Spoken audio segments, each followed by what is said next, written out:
Welcome back to another episode of the S2 Everything Self-Defense and Beyond series. I'm your host, Nik Farooqui. This is episode 006, and today's title is Prepare or Panic. Now, we have a lot to talk about today, so I'll try and make it as quick and painless as possible. But first, let me apologize for not doing an episode last week. I'm going into my travel season here, and with everything that's going on in the world, my office has been just busy as heck trying to reschedule things and get the logistics worked out for things that we had on schedule that have now moved. And so I do apologize for that. And hopefully for the next few weeks, I should be pretty consistent. But if I do miss another one, I apologize in advance. All right, so let's get into it here. Everybody knows what's going on with coronavirus or the COVID-19, and everybody's got their own concerns, okay? So today's episode, let's talk about where we stand currently. Let's talk a little bit about crisis management in general. And let's talk about survivability versus sustainability. Now, this is something that's important that we should all apply to ourselves in all areas of life, right? Okay, so first things first, where are we at? Man, this coronavirus thing is really kicking everybody in the tail. A lot of panic going on. I've been reading news reports about people getting attacked at a Sam's Club or a Target or a Walmart parking lot. Toilet paper doesn't seem to be being made anymore. They discontinued hand sterilizer. It's crazy, right? And for no good reason.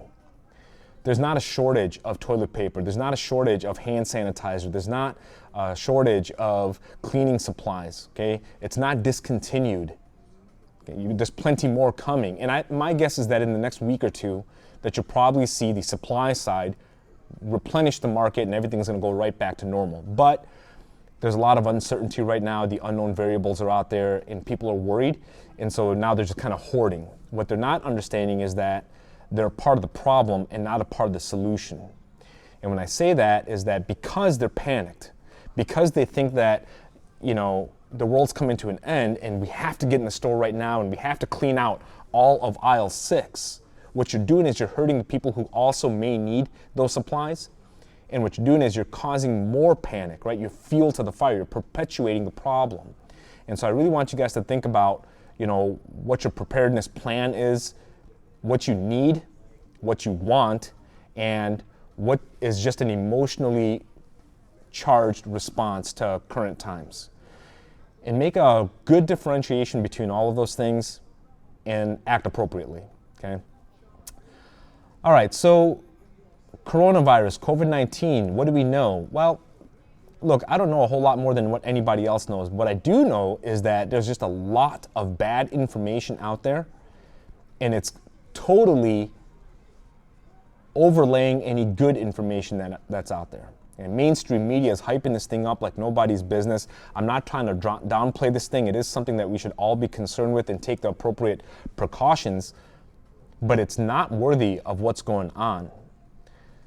Truthfully speaking, if you pay attention to the CDC YouTube channel, and they've been doing a great job with putting out daily updates with what's going on, what kind of science is out there, what their research is finding, and really just keeping people in tune.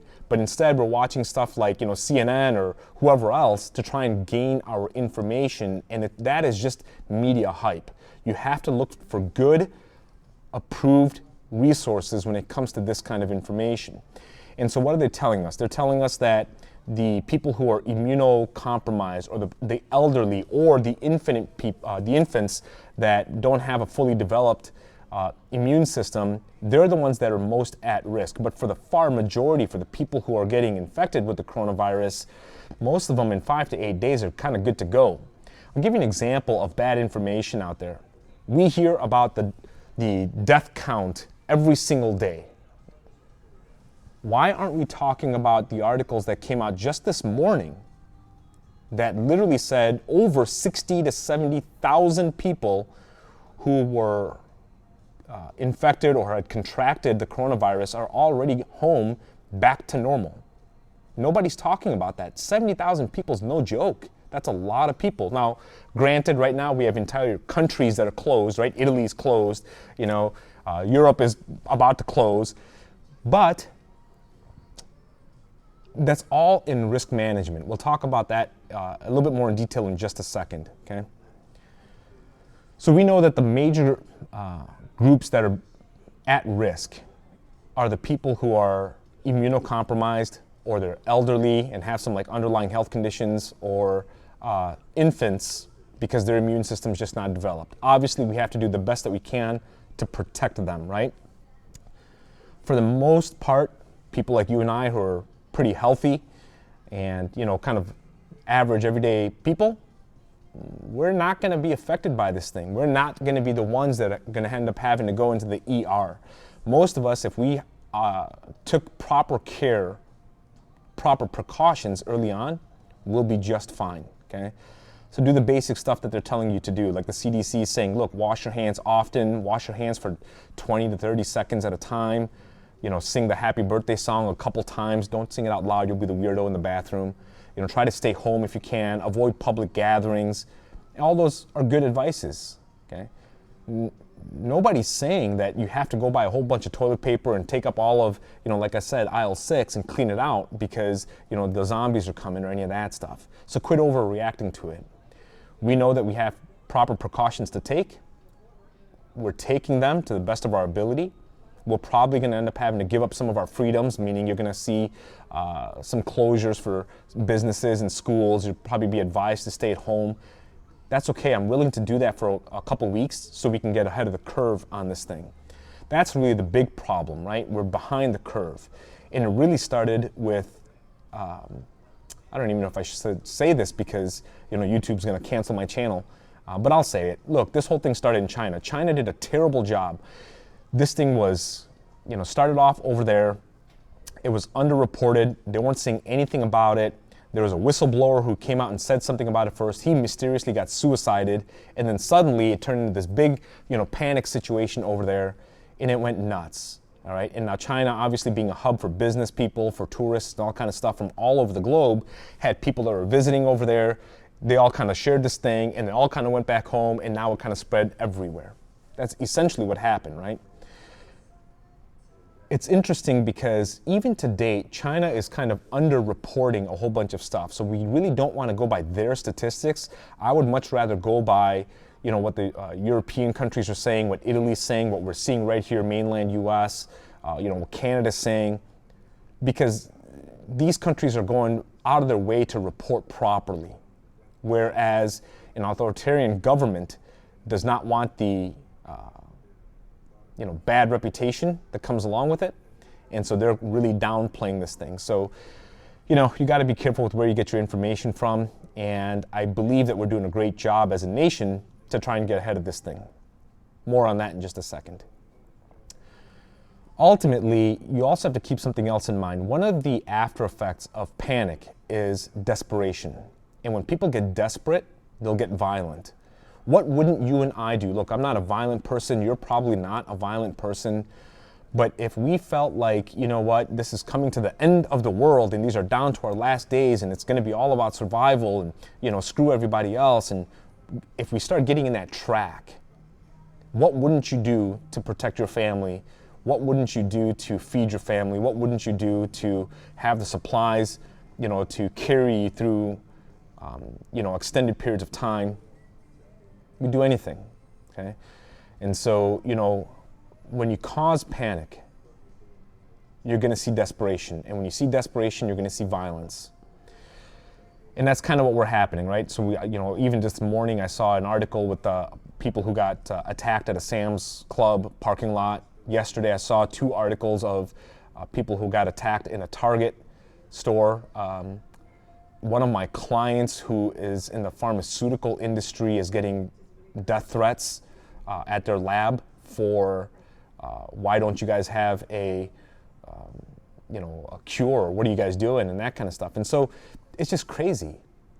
And where does it come from? It comes from panic, right? And panic comes from uncertainty and unpreparedness. If you're prepared, you don't panic.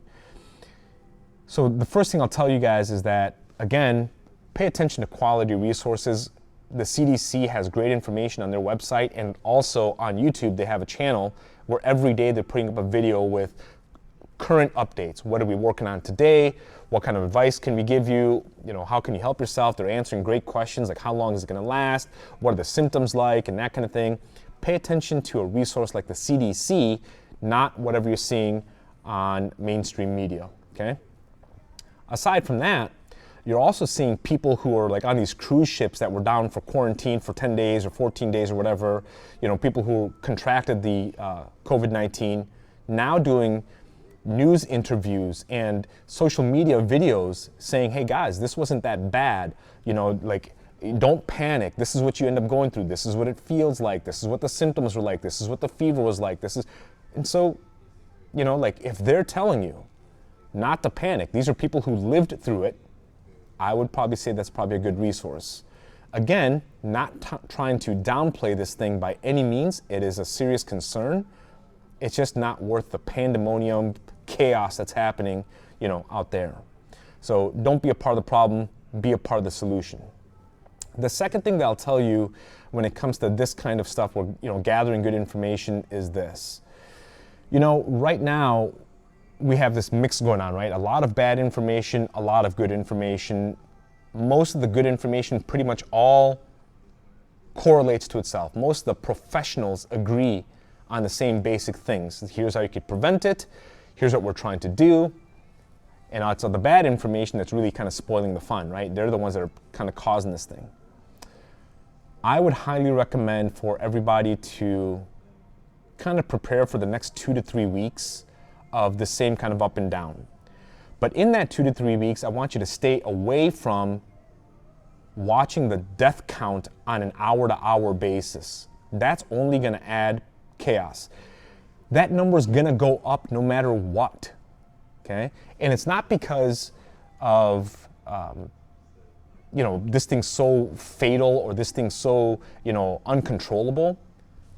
Our control group is growing. When I say control group, meaning the people that are getting tested.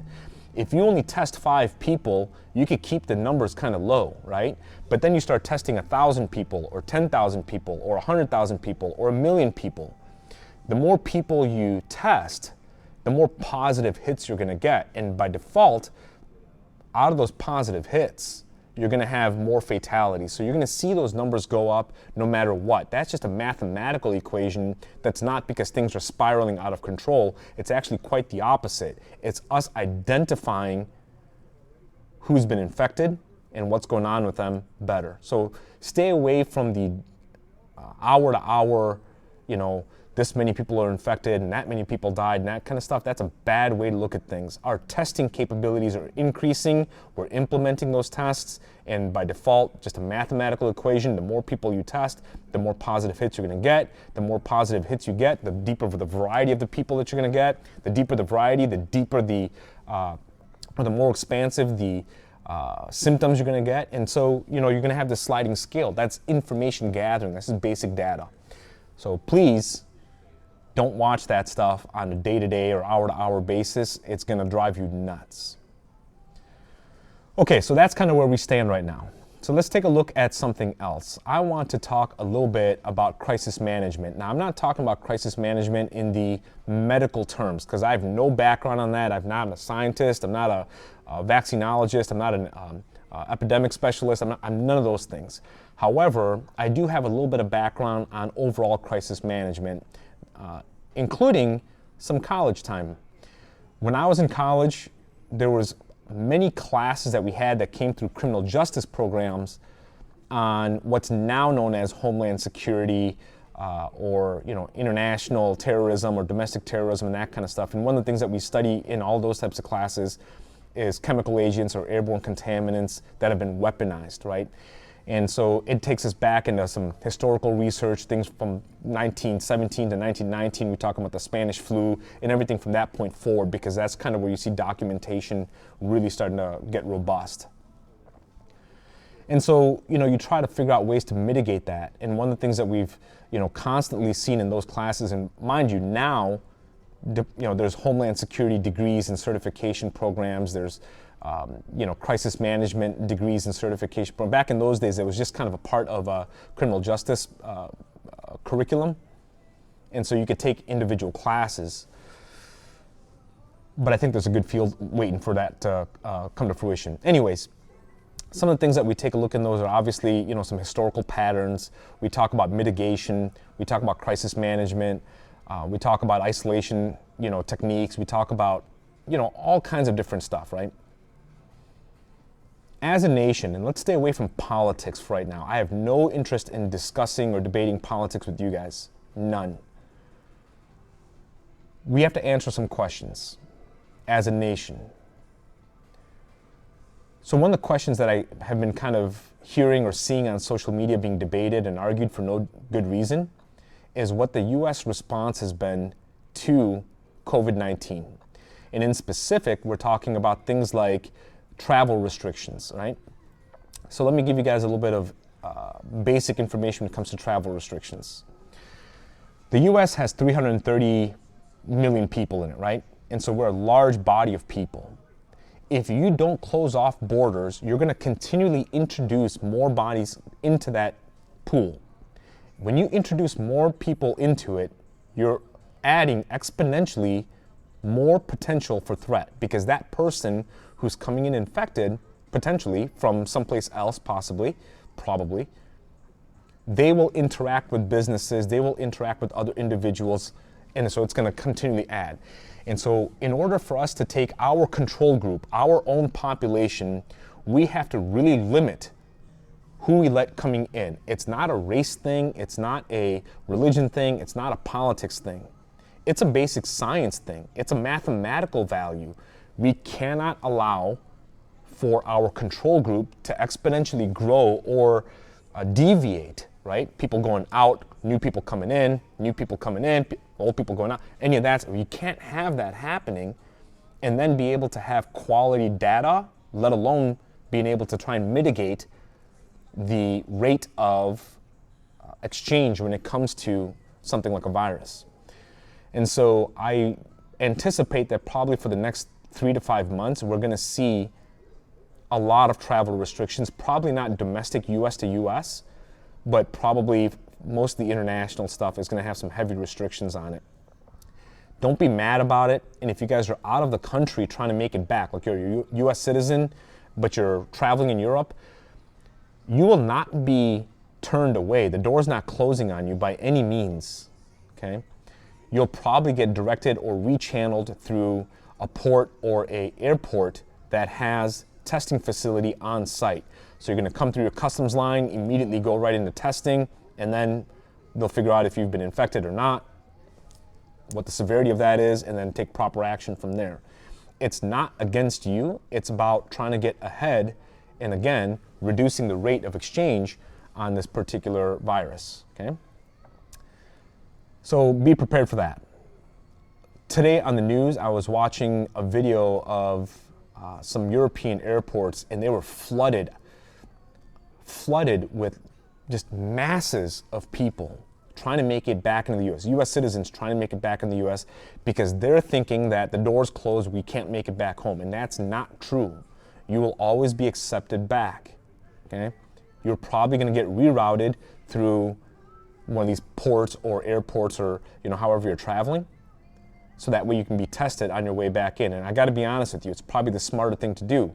Why would you want to walk around infected, not knowing it, exchanging, handshakes and, fist bumps and all that stuff with people and doing business and that kind of stuff, and potentially exposing them to it as well. Okay, so you look at it as an overall good, not saying it's convenient, just saying that it's something that needs to happen for a short period of time.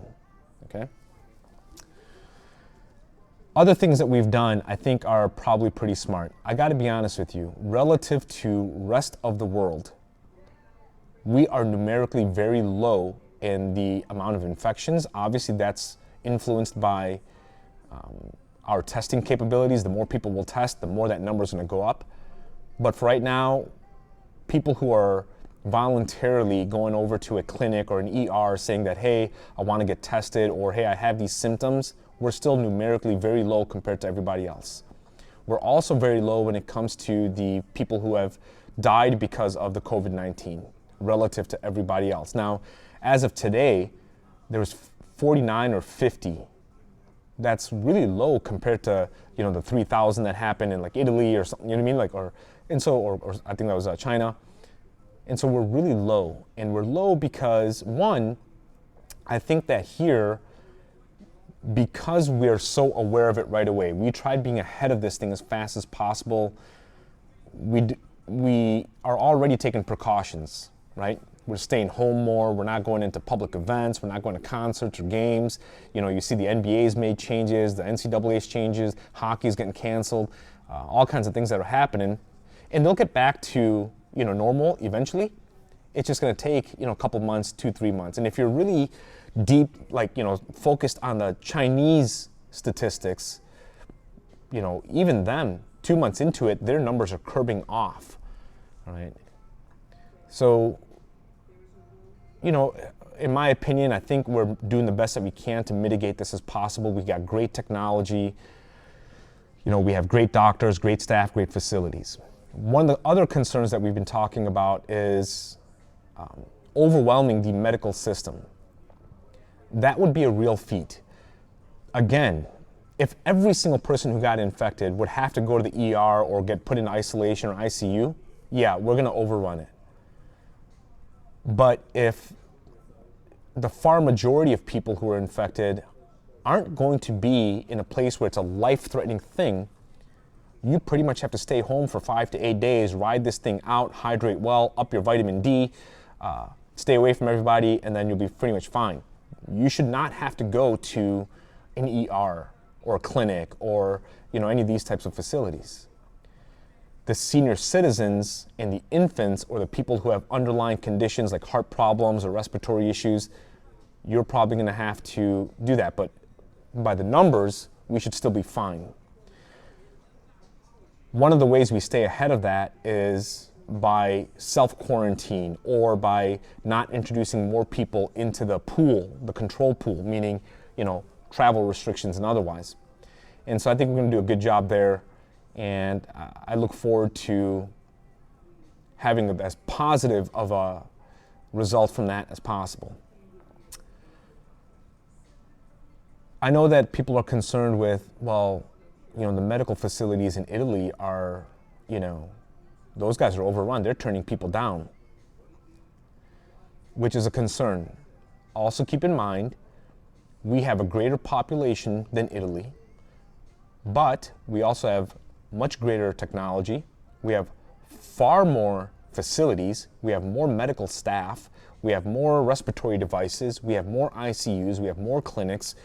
We have less pedestrian type interactions than most of the world, right? We tend to be in cars more, not in public transport or on scooters or any of that stuff where it's really close. And so, you know, yeah, we're a bigger pool of people, but we're also much more equipped than they are. And also keep in mind, you have a lot of people going to Italy to go visit, you know, religious, sites and that kind of stuff too. And so you have people coming in from all over the world. And so you don't know where those people have gone to and how many more people are trying to come on in, got sick, and had to stay there. And so you just don't know. Again, another reason to lock down the borders for a little while and really control travel restriction, in my opinion. So what kind of things should we be expecting in the oncoming couple weeks to change in our everyday lifestyle? Well, we're starting to see this already, right? We're starting to see businesses that have closed for a week or two, or they're asking their staff to work from home. We're starting to see public events cancel or reschedule. We're starting to see travel restrictions. We're starting to see sporting events that have been canceled or rescheduled. So you're seeing a whole bunch of things happening like that. And I get it. It's inconvenient. But I would much rather be inconvenienced for a couple weeks for the greater public good rather than being an infectious pool of coronavirus all intermingling, passing this thing along like it's a Christmas gift, okay? I think it's better to be disciplined and make those sacrifices for a week, 2 weeks, 3 weeks, rather than dragging this timeline out and never being ahead of this thing. And so I know it's much easier for me. I get to work from home a lot, even though my travel stuff has really kind of taken a hit and gotten stacked in the back half of the year. I'm still okay with it, all right? And one of the reasons why I'm okay with it is because according to the CDC, there's an incubation period when it comes to coronavirus. And that incubation period on average is 5 days. Some people a little bit more, some people a little bit less. But if we could take people out of that intermingling pool for 2 weeks, what you're doing is you're allowing people to kind of self-quarantine without actually quarantining them inside of a bubble, and allowing for any type of symptoms to manifest. And if those symptoms have to go into an extreme case, then they can get medical attention. And if they're not, then you're just sitting at home for a couple weeks and riding this thing out, right? Coronavirus, in its course of action, aside from the 5-day incubation period, according to CDC, lasts about 5 to 8 days. Okay, so if I take 5 days incubation period from point of infection to point of symptom manifestation, then I take manifestation to running its entire course to where it's end and not infectious anymore, you're talking 10 days, 15 days. So being out of the pool for a couple weeks is probably okay. Yes, it's inconvenient. Yes, it is a pain. Yes, there's going to be some sacrifices. Yes, there's going to be some economic hits. Yes, there's going to be people who are having some financial hardships caused by that. I still think that it's for the greater good of everybody. Okay? We want to be ahead of this thing to the best of our ability. The more we pass off these kinds of inconveniences, the exponentially worse this thing's going to get down the line. Now, it's not worth panic, in my opinion, right now, but if we don't do something about it now, 6 months from now, it'll be worthy of panic, right? And so, I think it's better off to take a hit for a couple weeks and see if, testing kits become available, if some kind of medications come out, if we start to get actual numbers and actual data on who needs to get medical attention, who doesn't. I think it's a good thing. I know that some states have actually already implemented laws where they're like, hey, we're closing bars down, we're closing schools down, we're doing all this kind of stuff. Let me explain that out to you, especially when it comes to the schools. I have my concerns when it comes to schools closing, mostly because I know that there's plenty of families out there who expect that lunch to be their primary nutrition for their kids, okay? And so I'm not trying to dismiss any of that. Here's the problem with schools. Schools tend to be a candy dispenser of bacteria and viral infections, right? These kids they're just fun bags full of just diseases, in my opinion, okay, and bacteria. And I'm not trying to be mean about that. But what ends up happening is that these kids pass stuff along, and then they might go home, or they might go to a grandparent's house while mom and dad are at work.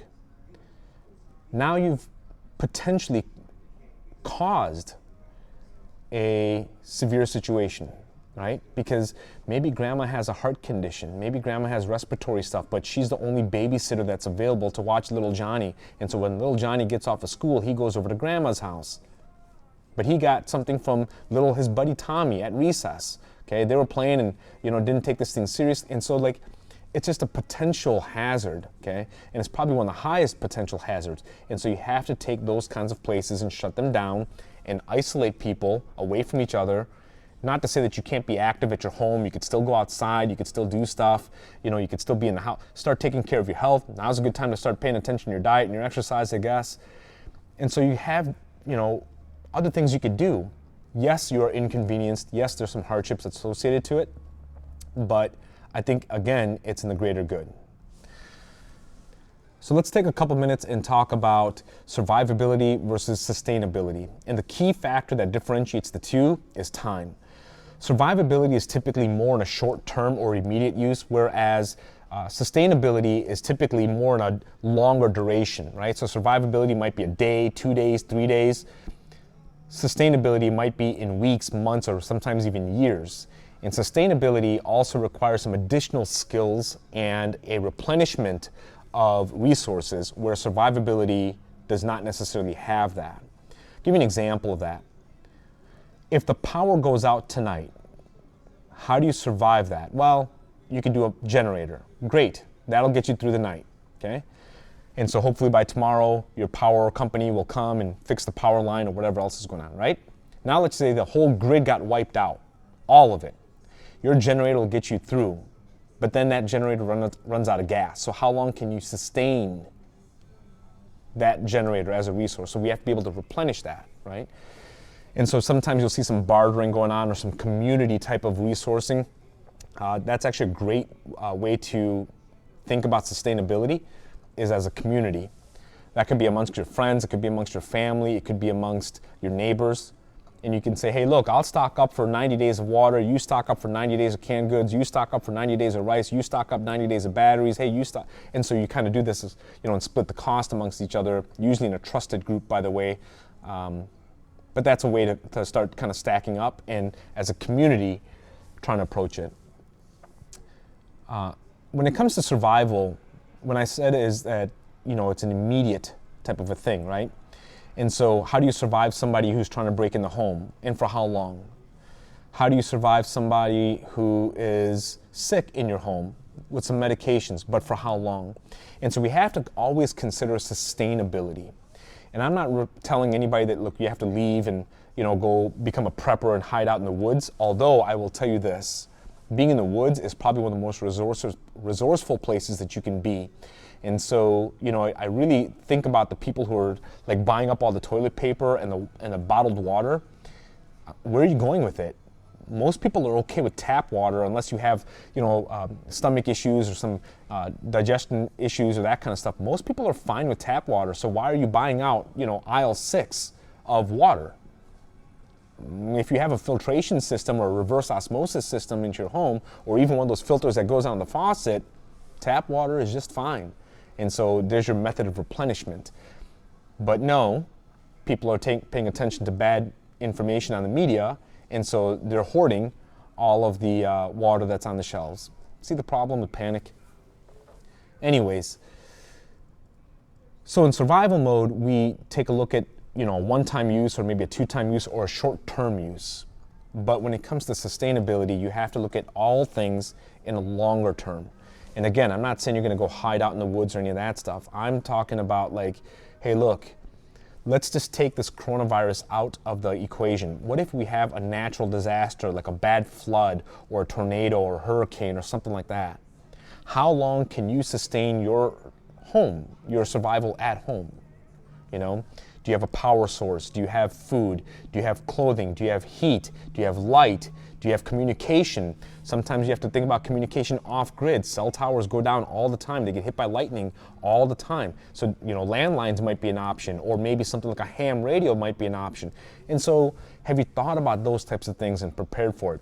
It always comes back down to the same philosophy that we've talked about in other videos, which is this: prepare today in case you have to apply tomorrow. If you don't prepare today, then tomorrow, when you do have to apply, but you're kind of shorthanded, you panic. And that's exactly what's going on in the world right now. People are panicking. I would highly recommend that people prepare, not panic. Anyways, back to sustainability. When it comes to sustainability, in my opinion, one of the best things that you guys can do is take a look and say, what is bare minimum for survival? I need food, I need shelter, I need heat, I need defense, I need something to barter with, and I need water, right? And so if you guys can think about those types of things, then it kind of tells you how to build a game plan. All the elements are there. If you don't think about those things, and not in any order, then you might be heavy on one but not in the other, right?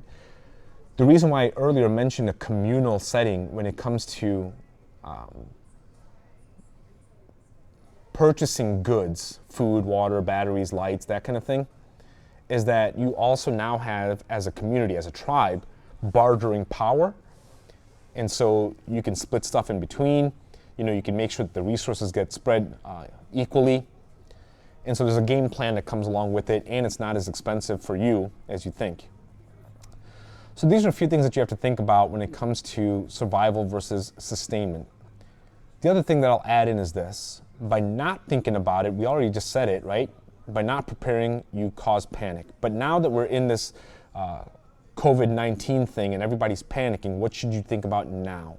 Well, we have to think about the realities of what's going on. The reality is that this thing's not going to be mass killing people by any means. The reality is that we have to probably get inconvenienced for the next few weeks, be at home. The reality is that we have to have a week or 2 weeks worth of goods in the home. So basic groceries, detergents, wipes, food, water, that kind of thing. But you don't have to go crazy.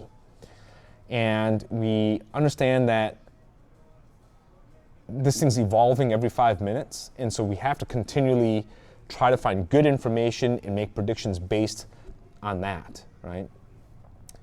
And so there's really a lot of moving parts to when it comes to preparedness or panic, that kind of thing. But I'll tell you something, that if you're starting from behind the curve, you never catch up. This is something that you have to be thinking about 6 months in advance, a year in advance, that kind of thing, and start making small changes. It's not all going to happen at once. And so, we'll get through this thing. I'm not concerned with it. Again, most people aren't even going to be affected by it heavily. There's a certain set of groups that have to really pay attention, but for the most part, we're pretty much going to be okay. And knowing the supply and demand chain, the supply side will catch up. The shelves will get restocked. You're going to see hand sanitizer again. You're going to see water again. I don't even know, again, why people are buying the hell out of it. You have tap water at home. You have soap at home. Use it, okay? But I hope that the biggest lesson that we learn from something like this is that, we should always prepare. Quit trying to catch up last minute or behind the curve with all things. Now, I'm a self-defense guy, and I tell people that all the time, right? You want to learn how to protect yourself after somebody assaults you or before somebody assaults you. You want to learn how to protect your family after somebody breaks in or before somebody breaks in. So, that's our responsibilities as citizen defenders and as just human beings, right? Friends, family members, all that kind of stuff. So I'll stop there. I know that this is going to turn kind of into a rant. Hopefully it gives you a couple things to think about, and hopefully kind of clarifies a few different things for you guys. And I got to be honest with you, we will make it through. We'll be just fine. Just give it a couple weeks and try not to lose focus on what's really important, okay? I know there's a lot of people out there who are already going nuts about this thing. Don't. Look at this more like a staycation. Prepare for that staycation, and we'll go from there. All right, guys, be safe. I'll see you guys on the next video.